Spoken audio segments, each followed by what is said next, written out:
اسلام کیا ہے؟ اللہ تعالیٰ فرماتا ہے ان الدین عند اللہ الاسلام، اللہ کے پاس جو دین ہے وہ اسلام ہے. یعنی دین الگ چیز ہے، اسلام الگ چیز ہے. اب ہے کہ دین کیا ہے، تو اللہ کا رسول صلی اللہ علیہ وسلم فرماتا ہے، صحیح مسلم کی حدیث ہے 196، اللہ کا رسول فرماتا ہے الدین النصیحہ، دین جو ہے وہ نصیحت ہے. صحابہ کرام فرماتے ہیں قلنا لمن، اللہ کے رسول کس کے لیے ہے؟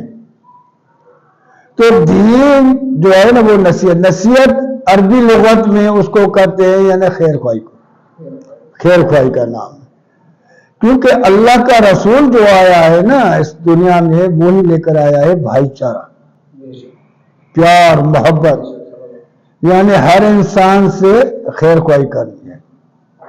صحابہ کرام فرماتے ہیں ہم نے اللہ کے رسول سے جو بیعت کی تھی نا، وہ اس پر کی تھی کہ ہم ہر مسلمان سے خیر خواہی کریں.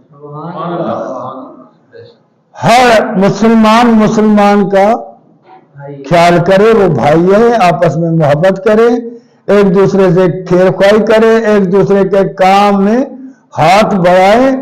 اگر کوئی گھر میں نہیں ہے تو وہ اس کے گھر میں جا کر ان سے پوچھے، کوئی پرابلم ہو تو اس کا حل کرے. یہ انسان مسلمان اپنے مسلمان بھائی کے لیے ایک حصہ ہے جسم کا. کہ دوسری حدیث میں اللہ کے رسول نے فرمایا کہ مسلمان دوسرے مسلمان کے لیے جسم کے مثال ہے. جیسے ایک جسم ہوتا ہے تو آپ نے فرمایا جیسے آنکھ میں درد ہو جاتا ہے کہ پورے جسم میں درد ہو جاتا ہے، یا سر میں درد ہو جاتا ہے تو پورے جسم میں درد ہوتا ہے. تو مسلمان کے لیے ایسے ایک دوسرے میں کہ ایک دوسرے کے کام آ جائیں، ایک دوسرے سے ہمدردی کریں. تو ہم دین پر کب ہوں گے؟ جب ہم ایک دوسرے سے خیر خواہی کریں گے. تو اسلام پھر بعد میں ہے. تو ہم دین کو تو سمجھے نا، ہم خیر خواہ ہوئے ہیں آپس میں ایک دوسرے کے یا نہیں ہوئے ہیں.